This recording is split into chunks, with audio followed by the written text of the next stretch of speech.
Ibihe byiza mwese nongeye kubasuhuza cyane. Iyi ni Ndizi Note nko dusanzwe tubikurikirana. Naje n'agasomo ku munsi. Tugiye kureba uburyo ushobora gushyiraho base kuri progression zacu twari dusanzwe dufite C, G, A minor to the F. Turebe amanota ya F ushobora kuba washyiraho. Dufite C, G, A minor to the F. Niyo makode twari twabonye. Noneho ni ukuvuga ngo turakoresha iki kiganza cyacu cy'epfo, dukoreshe C note kuri iyi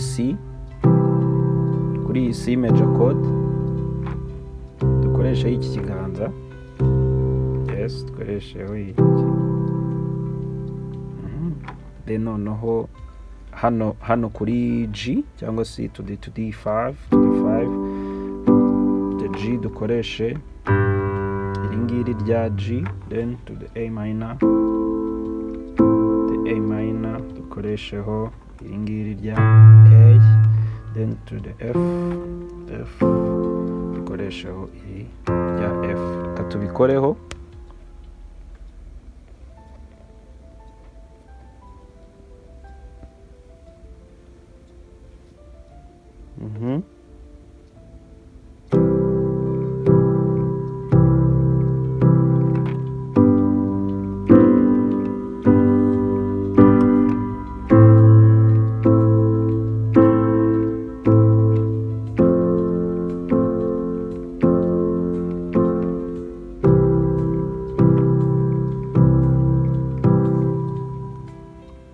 Yes.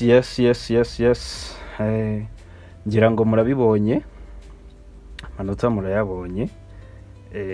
Nayo ngayo ni uko tubikora. Wowe ugerageze ubikore inshuro nyinshi. Ni ibintu byiza cyane kandi biragenda bigufasha. Wifuza kuba waba umunyeshuri wacu cyangwa wifuza ko nagufasha kubigendanye n'umuziki, wanyandikira kuri nomero uri kubona aho ngaho muri description. Komeze kugira ibihe byiza.